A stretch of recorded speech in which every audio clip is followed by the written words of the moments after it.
I filed for divorce. I'll be taking the house and the car. I know it will be tough, but hang in there. I'm not sure how much time you have left, but I hope you can push through. It might sound like kind words, but in reality, they were sharp and cutting. His smile at that moment hurt me more than anything. How could he do this to me? Leave me when I'm sick? Wasn't our promise to face challenges together? I can't stop crying from the shock of his words and attitude.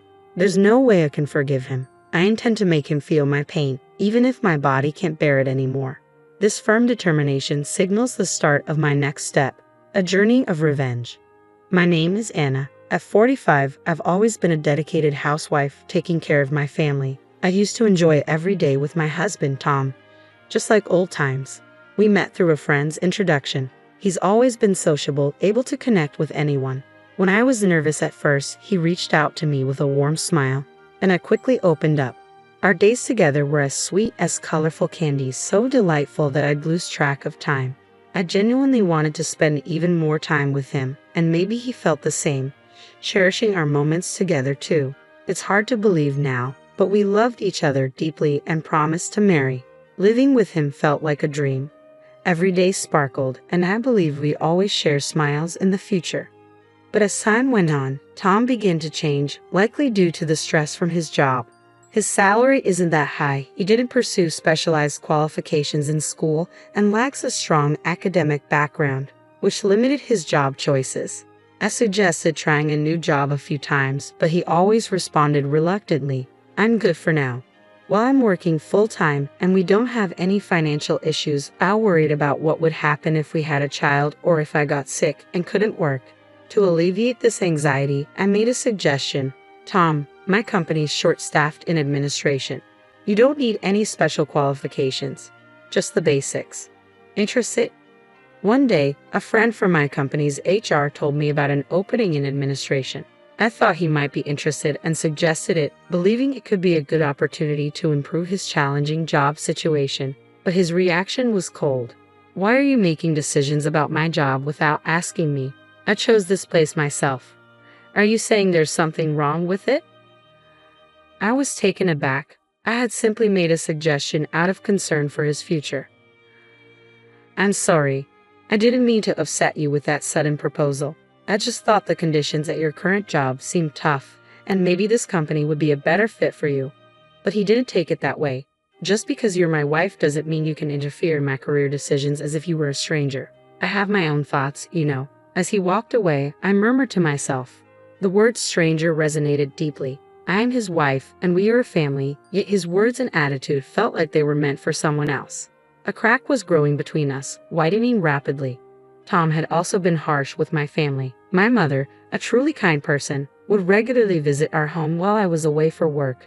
She cleaned and cooked delightful meals, storing them in the refrigerator as her way of checking in on us. I was grateful for her kindness. I often invited my mother over for dinner, but lately, Tom seemed increasingly irritated by her presence. When he came home and saw her in the living room, he'd snap, "You're here again." Both my mother and I were taken aback by his remark. It made me question the state of our relationship and our future. How could we bridge the growing gap between us? My mother, with a gentle smile, said, "It's all right, Anna. If my presence makes you uncomfortable, I apologize. I'll leave earlier today." Hearing her say that, especially when she's always gone out of her way to help us despite her busy schedule, was heart-wrenching. "Tom, please think about how Mom feels," I pleaded. "She's always looking out for us. Please show her a little respect." Tears welled up in my eyes, changing the room's atmosphere. I remembered all the times my mother had brightened our home and couldn't understand why Tom would speak to her that way.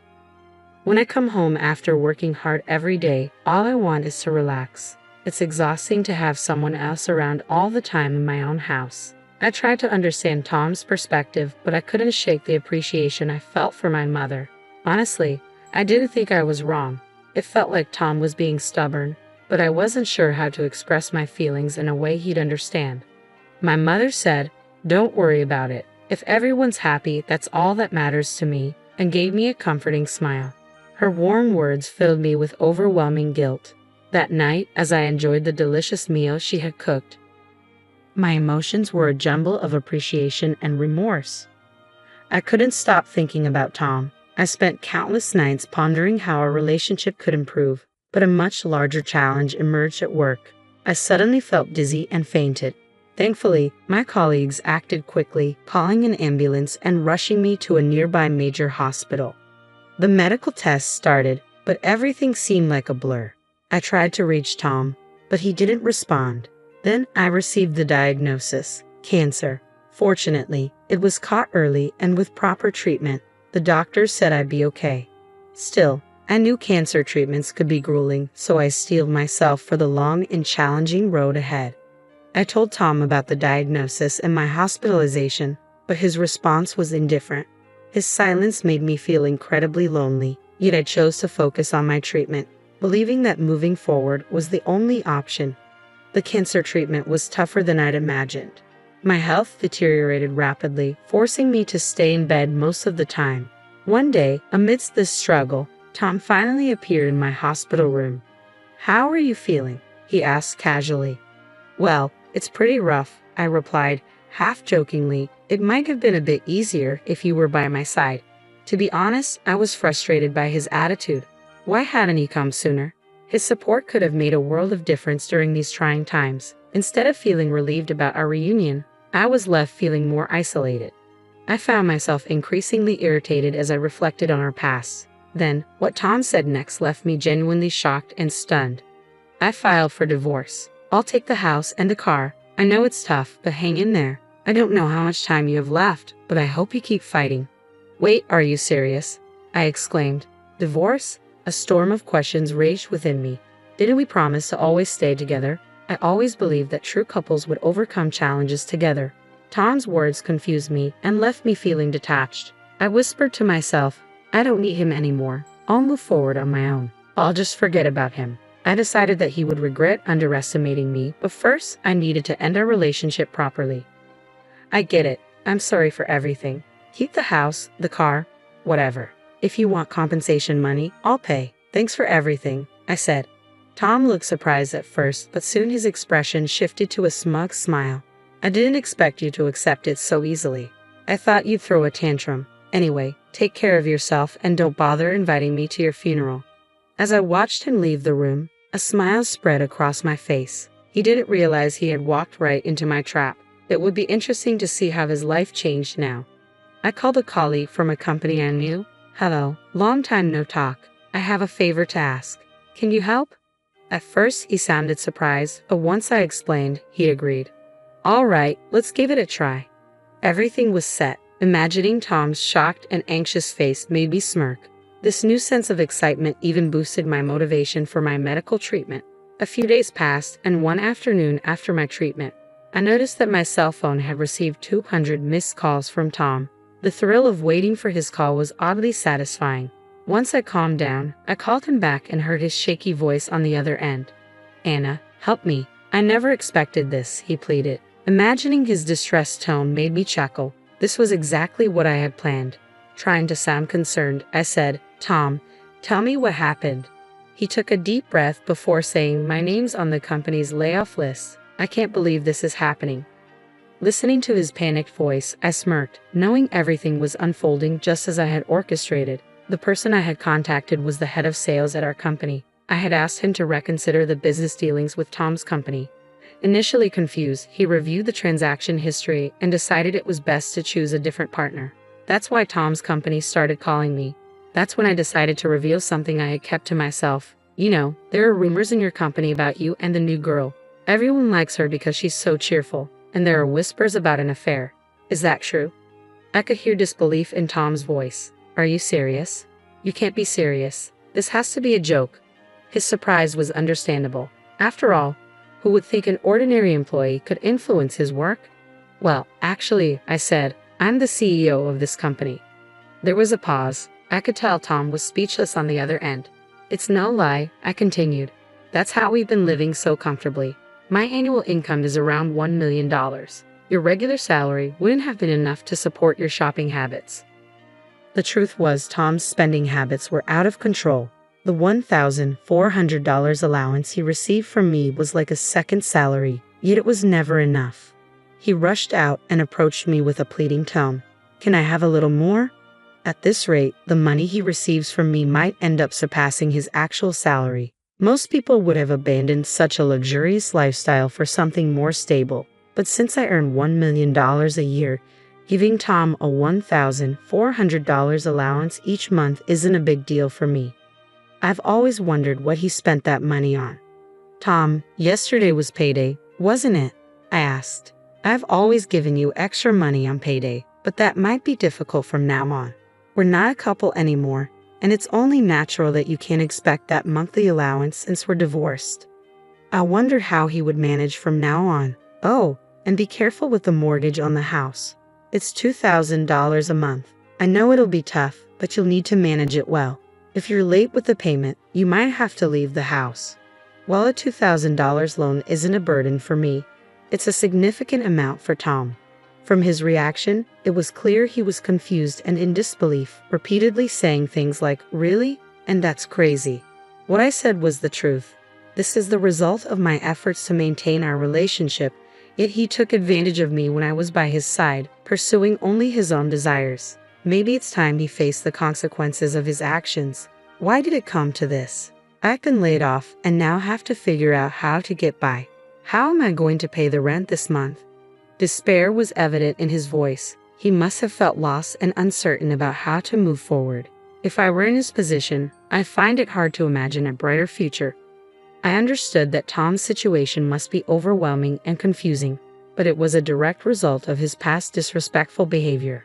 If he had shown genuine care for me and my family, things wouldn't have turned out this way. This is the consequence of his choices. Had he truly respected us, he wouldn't be facing such troubles. Tom remained silent, perhaps at a loss for words. I felt a mix of pity and amusement. Was this it? Could I hang up now? Just then, he spoke in a panicked voice. "Wait, can we reconsider our relationship one more time? I know it sounds selfish, but I realize now how important you were to me." The idea of starting over with him made my heart race. After all the pain he caused me and how he abandoned me, the thought of going back felt daunting. He took a deep breath. "I know I've been reckless lately, and I'm really sorry I couldn't visit you in the hospital more often. But once you're better, let's go somewhere peaceful and have a relaxing time together. I want to see your smile again." His words felt nostalgic, reminiscent of what he said when he proposed. He promised a life filled with laughter and happiness. Back then, I was so swept up by his words that I jumped into the relationship without thinking. Married life, however, proved difficult, especially with his reckless spending habits. Maybe if I had understood him better, things could have been different. Tom's voice grew weaker. "Anna, I can't live without you. I want to be by your side and face life's challenges together. Can we start fresh, just one more time?" His voice was filled with sadness and a hint of desperation. Despite the emotion, it was hard to trust him after everything that had happened. "Stop it already, we're done. I've chosen a new path, and I can't go back," I said firmly. There was a trace of sorrow in his voice, but I could sense he genuinely wanted me back. "Please let me say one last thing. I truly love you, Anna. If you ever change your mind, I'll be here." I could have been swayed by his words, but I had made a decision about my future and our relationship. I wouldn't be influenced by his sweet talk any longer. Enough. Words like that will change my mind. Think about it. Don't you have another girlfriend? Shouldn't you focus on her? I knew about Tom's new relationship from information provided by his boss. His declarations of love now seemed hollow. I realized he'd say anything convenient to get what he wanted. It was frustrating that he only reached out when he needed something and turned away when times got tough. We couldn't be together anymore. Spend quality time with her and forget about me. I will be reaching out, but if you need to contact me, speak to my lawyer. Take care of yourself, Tom. His pleas seemed sincere, but letting him go would probably mean his life would become more difficult. That was his choice. I had my own life to move forward with. I wanted him to stand on his own 2 feet. I hung up and adjusted my settings to block any further contact from him. According to my lawyer, Tom repeatedly tried to reach me. My decision was firm, so the lawyer respected it and provided no details about me. Unexpectedly, my lawyer suggested pursuing damages. Initially, I hadn't considered it, but it seemed like a way to seek compensation. I knew Tom and his new partner weren't wealthy. There were rumors about his serious debts. Upon investigating his affair partner, I found she had fled due to financial issues. When I contacted her family, they were furious and had her working hard at home. Actions always have consequences, and it seemed they were facing theirs. I had overcome cancer and made a full recovery. My speedy recovery even surprised the doctors. Returning to the office, I found a letter on my desk from the supportive sales manager. His heartwarming words touched me. When colleagues heard I was single again, some kindly offered to set me up. But after my past marriage, I wanted to cherish my time and focus on myself for now.